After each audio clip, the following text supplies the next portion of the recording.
Helps if you click record, Catherine. Okay. Hey everyone, it's me, Catherine, and we are back. We are back with another spoiler-free book review. And today I'm here to talk to you about Mexican Gothic by Silvia Moreno-Garcia. Now, this is a book that's been on my radar for a while. Like, saw people talk about it like a few years ago. Finally got around to getting my own copy to read, and I really enjoyed it. So this follows Noemi, who is I want to say she's like a socialite, and she is asked, she's asked by her father to go and check on her cousin.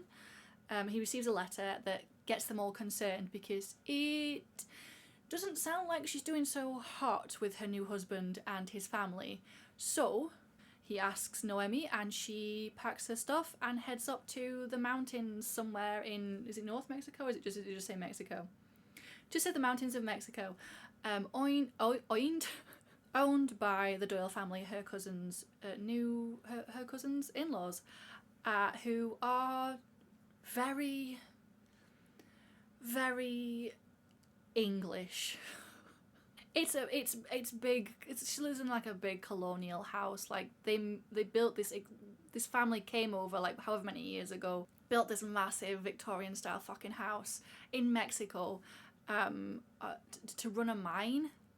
Where they employed and exploited the locals to work in the mines, and horrible things happened to them. And yeah, it's basically, and they even fetched over like English soil to grow their plants in, for reasons I think are explained later, like actually explained, and it's not just them being all like superior about it, although they are very superior about it. And it's that classic sort of like noble English inbreeding. We get quite a bit of that mentioned. We don't actually get a lot of the inbreeding in the book, but it is implied, mentioned throughout, and I guess you sort of expect it, isn't it? So anyway, Noemi goes to this house, and it is awful. It is damp, it is quiet, it is moulding and rotting away, and she's not allowed to do anything inside because it's going to upset the family. And this is the way it's always been done. There's no music allowed, no talking at the dinner table. The only comfort she has, aside from her cousin, who is she's not allowed to see because she's incredibly ill, she's definitely not doing great, and something's definitely going on in this house. The only comfort she gets is from one of the, is he a son or a nephew? Cousin? He's the cousin of, I'm pretty sure he's the cousin of, yeah, the grandson of the thingy of the house. He lives with his mum, his cousin, and his granddad. I'm sure it's a granddad. And he's the only one that seems fairly okay, but even then it's all weird. It's all weird, and the longer Noemi stays in the house, the more she realises that something is going on, because she's basically not allowed to leave by herself. They state the reason being that it's dangerous because they live in the mountains and it's a dangerous drive down, and they don't want her doing it by herself. But it gets weird, and it gets real icky as well. Like there is like sexual assault, attempts of sexual assault in this book. There's also like the granddad isn't even, I'm sure he's a granddad, great granddad, whatever the fuck he is, isn't even hiding it. He just straight up, it's a lot of like eugenics and talking about the superiority of blood and their DNA and the mixing of it. And like he comments about Noemi, about how she's darker than her cousin, and it's like, mate, what the fuck are you talking about? And she finds his books in like the library, and it is a horrendous house. And Noemi quickly realises that she may be a little in trouble here. So it is that like sort of like classic like Gothic, there's a reason it's called Mexican Gothic, that Gothic horror of like being in a big house and like realising that something's maybe not quite as it seems, and weird things start happening, and she starts seeing things and hearing things, and trying to figure out what's wrong with her cousin and what they're hiding from her. And overall, I really enjoyed it. Like, I enjoyed the atmosphere.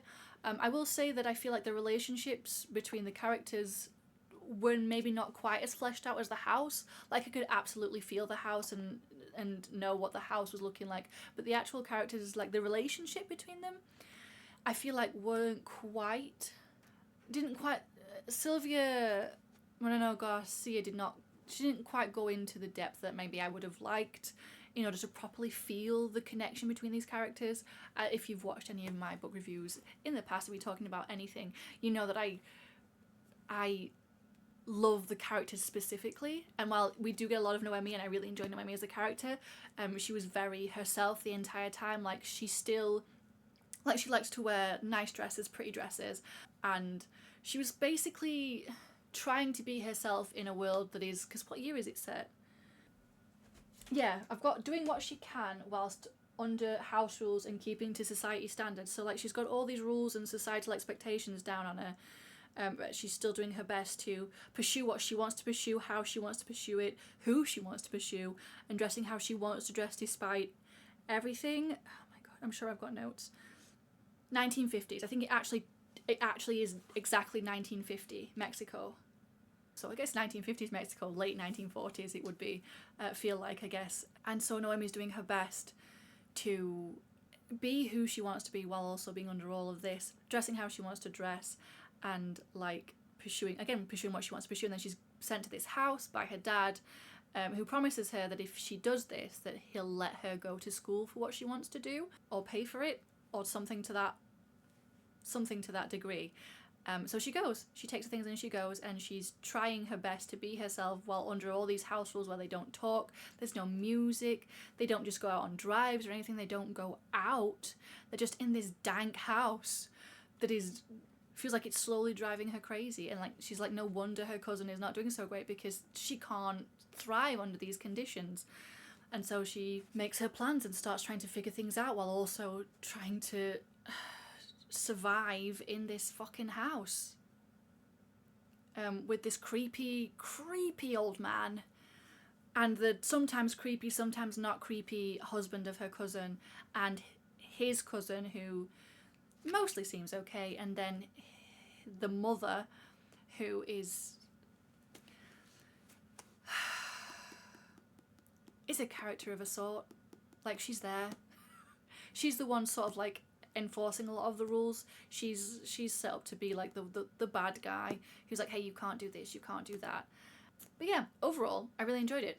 It's a spooky house, creepy house. The ending, I feel, left a little bit to be desired overall. I feel like it got a little too, I won't say actiony, like action movie, like horror action movie at the end. Not that nobody who got it didn't deserve everything that they got, but just the feel of it, and then sort of there is like the romance that it is hinted at between her and the cousin, and then again, I just didn't really feel, didn't feel a lot of it. Like, I don't feel it was properly realised, at least for me. But it's also it's a pretty quick read as well. So yeah, no, really enjoyed it, and I've heard good things about Silvia Moreno-Garcia's other works, so I'd be interested to pick those up. But I think that about covers it. Yeah, so weird, possibly haunted mansion, weird, creepy family, and again, but there are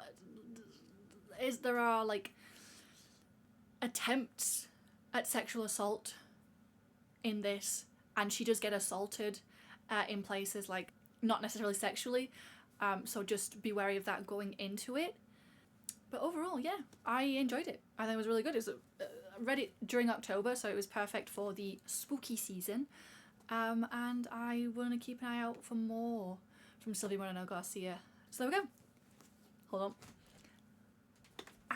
Ow. I hate posing for thumbnails. Okay. So there we go.